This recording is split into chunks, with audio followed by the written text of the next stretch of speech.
Okay, so welcome back. This is Mrs. Allen or Allenator. We are here to finish up section 1.4 functions. And I left off with talking a little bit about evaluating an expression with somewhat different appearance. So we are inputting our function with f of x plus delta x. And so a function is a rule, so we input our expression and simplify it, and there's our answer for the first one. Now, the second one, if you notice, we have an expression that's called the difference quotient. There's a difference in the top, and there's a fraction quotient, right? So we have that expression f of x plus delta x in there, so we're just going to plug it in. We're still in the same problem, so we're going to plug that x squared plus 2x delta x plus delta x squared, I'm going to run out of room, and then plus 7. So we're going to have to make this a little smaller. Oh, can't take it. Okay, that should be good. All right, so then in the top, then remember we have f of x plus delta x minus f of x. So we're just going to plug in f of x squared plus 7. Now, the nice thing about this is that you write it all out, you go, wow, this is really complicated. But then you notice that, wait, so this is minus, so I'm going to change it to addition of the opposite and just throw in a negative sign here and there, right? Negative 7. So then what I'm going to do is I'm going to cancel the x squared minus x squared, and then plus 7 minus 7. So now, beautiful, right?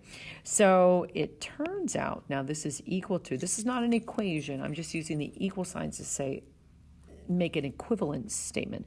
So I now have 2x delta x plus delta x squared.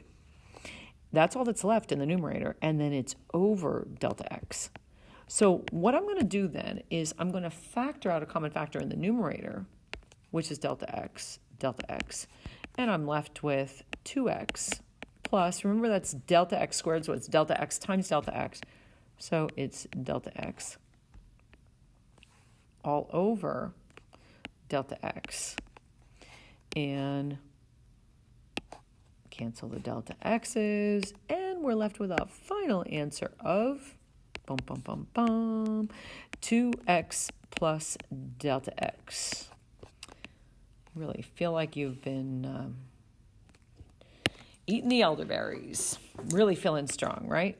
Okay, so there we go. So something that seems complicated at first is really not that complicated all the time. I'll let you pause your video and look at that if you need to and take it down. Okay, then we have combinations of functions where we add to. This is really easy. You'll love this. Well, I don't know if you like it. Sometimes it gets a little boring, so I'm going to write this then as 2x minus 3 because that's f of x. And then I'm going to be adding g of x to that, which is x squared plus 1. I'm just using the parentheses, and I'm doing this for a reason because I'm just stating I'm adding two things, but you got to watch it. You're adding. You're not foiling these, okay? So I'm going to then write this in descending order, putting the x squared term first. Then I'll go for the 2x, so it's positive. We're just adding these two expressions. And then I have a minus 3 and a plus 1, so that's going to be minus 2 to get my final sum. And there you have it. There it is. When I subtract, I'm going to take 2x minus 3. Now, you have to be careful with subtraction, you know. X squared plus 1. Typically what I do is I put parentheses around that second term, make it plus a negative, distribute the negative sign, and then get ready to add. So we've got a negative x squared, putting this expression in descending order, plus 2x, and then I have a minus 3 minus 1, which is a minus 4. There you have it. There it is. There you go. Boom. Shakalaka. Or something like that, right? All right. Then we have 2x minus 3 here, f of x, times g of x, which is x squared plus 1. So all we're going to do here is FOIL this. So we have 2x cubed plus 2x times 1, boom, 2x, then minus 3x squared, and then minus 3. Right there. So that's it. we don't have anything else we have to do. I'm trying to make a square, and it's not making very well. All right, so normally we have some simplifying to do. What I would do, though, I would suggest is say 2x cubed minus 3x squared plus 2x minus 3, just to kind of keep it all in nice descending order. Descending meaning the exponents get smaller, starting at 3, 2, 1, and 0. Okay, f of x over g of x, 2x minus 3 over x squared plus 1. And x can be all real numbers with this, but you have to watch out with the denominator. Remember that g of x cannot equal 0 in your final answer when you combine these two functions. No problem here, because with this x squared plus 1 is always greater than or equal to 1. Okay, alrighty, that's pretty quick. Okay, then we have the composite functions that we want to work with, and they have some implications for the inverses. So with composite functions, if f and g are two functions, f of g of x is the fog, and the gof is g of f of x, right? So you would write that like this. When you see the g composed of f, we call that the gof. We call this the fog, and this is the gof, is g of f of x. Where now your input, I'm going to highlight them briefly, your inputs are functions, right? We write them like that. So those are the composite functions. First one is f and g, and then I just did the gof. The domain of f composed of g, is a set of all x in the domain of g such that g of x is in the domain of f. Because you got to put x into g and you got to put g of x into f. That should make sense. So let's try this, just writing it out. See, x has to be operated on by g, and then you're going to get a g of x. But then you have to be able to use that g of x, no matter what it is, and you have to be able to operate on that with f, and then you get f of g of x. Boom, boom. Lots of parentheses. We just have to deal with it. So let's look at these two. We are finding the fog and the gof, where this is the fog. It's so foggy. And here's the gof. So f of g of x in the first one is when we take f and replace the input with x squared plus 1, because that's g of x. So what we're going to do is take f. This is your structure, f. So notice that I'm using this structure for this f, but I'm leaving the x out, and I'm replacing it with x squared plus 1. Not too complicated, right? No. I'm going to simplify that then. So our solution, f composed of g, would be 2x squared plus 2 minus 3, and we'll simplify that as 2x squared minus 1. Sound good? You're so quiet today. Well, it's 4:20 right now. Napping. All right, so then the gof, g of f of x, is g of 2x minus 3, since 2x minus 3 is f, and we take and plug in, we'll go blue, 2x minus 3. Now we're doing something a little different, right? So we have to add 1 to this. Okay, so 2x minus 3. So what we're going to do is say 2x minus 3 squared. And again, I'm going to skip this step, but you may want to FOIL it. So if this is what you need to do, by all means, lay it out and FOIL it. I'm not going to do it this time. I'm going to say 4x squared is my product of the first. And then I'm going to have minus 6x times 2, which is going to be minus 12x. And then I'm going to have a plus 9. Then we get done with the quadratic. Sometimes we forget to add the 1, right? So we have that plus 1. So our final answer here is then going to be 4x squared minus 12x plus 10. Usually do a fancy 2, and that's not a fancy 2, but I'm going to leave it go. Okay, here we go. Now, inverse functions are kind of interesting, right? So here's something that's going to always be true. Bank on it. This is true. Listen to me. It's true. So the definition of an inverse function is let two functions be such that f of g of x is equal to x for each x in the domain of g, and g of f of x is equal to x for each domain in the each x in the domain of f.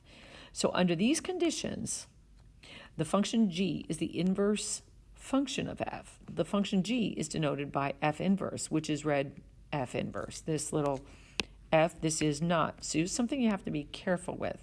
So, and I always make sure I say f inverse is not like this. It's not 1 over f, where this is true. F inverse is the inverse function notation. So you can kind of see where, if you consider this, we very often say, let G equal. We'll make this state, let G equal F inverse. And we like that because then we can just do F of G of X is equal to X, and G of F of X. We'll just stick it like that. Okay, so let's look at the first one here. So the first thing we're going to do is we're going to find an inverse function. You guys know this. You know this will be familiar to you. If you look at the graph that I have there, I have two inverse functions, and they're symmetric with respect to this line, and you know that line. That's y is equal to x right here, and it's already written, so I was going to write it, but don't have to. Okay, so that's y is equal to x, and so if we're going to write the equation for these, we start off with a simple one, such as 2x. So, and if you're working with a graphing calculator, you can always check them because your inverse functions need to be symmetric about that line or reflect about y is equal to x. So first step, you're going to replace f of x with y. Then we're going to switch the x and y, so we have x is equal to 2y. And then we're just going to solve for the new y. So we're going to divide both sides by 2 to get y is equal to x over 2.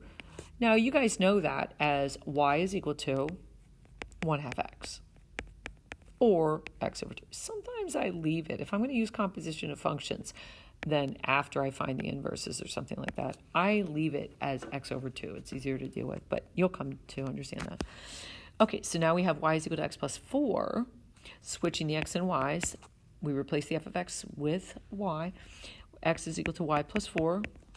Solving for y, we get y is equal to x minus 4. X minus 4. So here's our inverse function. Y is equal to x minus 4. So for both of these, the one thing that I failed to do is for A, we would answer this as f inverse of x instead of f of x is equal to 1/2 x. B, f inverse of x is equal to x minus 4. Okay, and I'll leave it up to you to examine with your graphing calculator how those functions in A, f of x, and f inverse of x, they reflect about the line y is equal to x. And the same thing is true with x plus 4 and x minus 4. Okay, let's try another one. La la la. Here we go. Finding an inverse function with the square root. So the first thing I did is do the replacement. Then I'm going to, I've got the replacement. Now I'm going to switch x and y's. So I have the square root of 2y minus 3. So what I want to do is be able to isolate the y.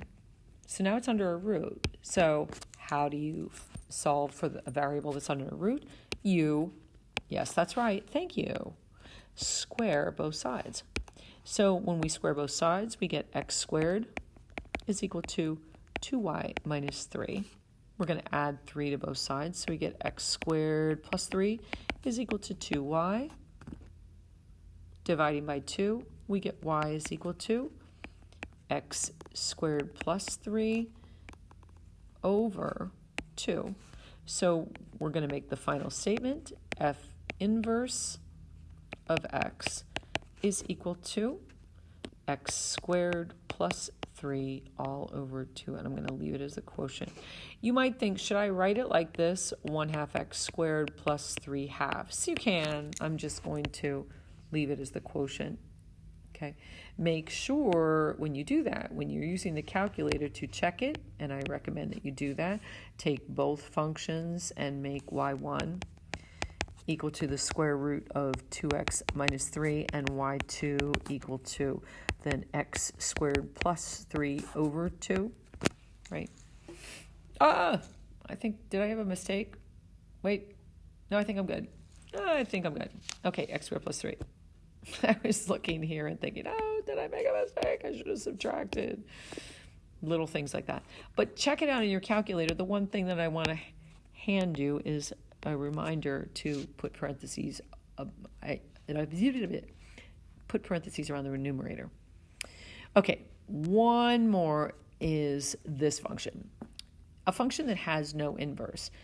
Remember I said that there is this thing that if you have an inverse and we're switching the x and y's, right? So that means if I have on f, very quickly, on a function f, and then I want to consider its inverse, I'll put that there. If I have the point AB, right, then you must have the point BA, right? You have to have the point BA on the inverse. Now remember, these two need to be functions. I have something holding on down there, so just wait for a minute for that. So if you notice, let's label one point. Labeling one point, I want to label 1. So if I label 2, I'll use this point. 2 squared is 4, minus 1 is 3, right? So you have 2, 3. And then over here, you have negative 2, 3, right? Now remember the definition of a function. This is an entire function. So the question says, show that the function has no inverse. What do you notice? What do you wonder? So if I look at this one and I switch the x and y's, that means that on f I have to have both these points, right? Negative 2, 3, I have them. I just labeled them. And 2, 3, right? So that means that on the inverse, what do I have to have? I have to have 3, negative 2, and I have to have 3, 2. Well, already you see a problem, right? Because you see that 3 is going to both 2 and negative 2, right? So let's move my red graph up and you'll probably recognize what I did here. Oh, what in the world?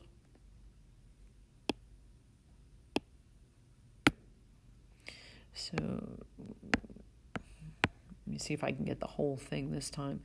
Scooch this up here. I think that should do it. Now I might have to stretch it a bit. All right, I'm going to have to remark the graph. I did a duplicating thing. And here. Okay, that'll be good. So if you look now at I'll use another color, purple. So now on the red graph, I have the point 3, 2, right? And I have the point 3, negative 2 also. So what you're looking at is the fact that, let's use a highlighter, your graph does not pass the vertical line test. So you have two values here, 3, 2, and 3, negative 2, that have the same x value. So if it's going to be a function, it has to be able to pass the vertical line test. It does not, so it is not one. The original function, this function, is not 1-to-1. And, oh, I have it in the wrong place, don't I? Hold the phone, Dolly. 3, 2. Yeah, I've got to stretch it a little differently. Okay, let me see. Because it should be at negative 1, right? I could go back a whole bunch of times. Hold your breath there. And exhale. That's why it wasn't hitting the right points. Okay, so I'm going to go back here. There we go. Okay, I might have to stretch it just a teeny bit. Okay, there we go. Now we're in business. All right, so with that one then, I've got the point 3, 2, and that would be right here. I'm going to move this up a tad bit here. Tidy up a little bit. So over here I have the point 3, 2, right? 3, 2, and then I have 3, negative 2. So, sorry about that. Let me mark them with points here. So 3, negative 2, 3, 3, 2. I was like, something didn't look right before. Some of you were probably going to get a cup of hot chocolate or something. So now you see it doesn't pass the vertical line test. So the red function is, well, the red graph is not a function. It's not a function at all. So you might wonder, I wonder, and this is something that I was going to kind of get to. What do you notice? What do you wonder? Pause your video. Maybe you can look at it and say, like, is there anything that we can do with this? Okay, now that you're back, you can look at it and say, well, how about if we take just that part of the graph? Well, that part is when x is, and I want to keep this, that's when x is greater than 0, right? Switching the x and y's, what do you wonder? We need a different color. So if you look at the orange highlighted section of the other graph, this one, notice that y, switching the x and y's, is greater than 0. So you notice the domain, and what we always often say with that is the domain, oh, this was 2 and negative 2. The domain of the function is equal to the range of the inverse, and the range of the function is equal to the domain of the inverse. Okay, so they just switch. So this problem has to do with that it is a function, x squared minus 1, that is not 1-to-1, so it can't have an inverse. But we can fix things, and we'll be able to fix things sometimes. So we say, hey, I'm just going to consider the values where x is greater than 0. And then the inverse function, where, here, let me blue first. Here's the function where the inverse function has a range that is equal to the domain of the function. Y is greater than 0 then. Okay, that's going to be it. You do have, if you want to look for the link in Schoology for the Larson checkpoints, you can do that. But that finishes lesson 1.4. And thank you so much. You guys have been awesome. I love this class. And so 1.4 functions. This is part 2. Signing off. Alanator, have a good day. Bye.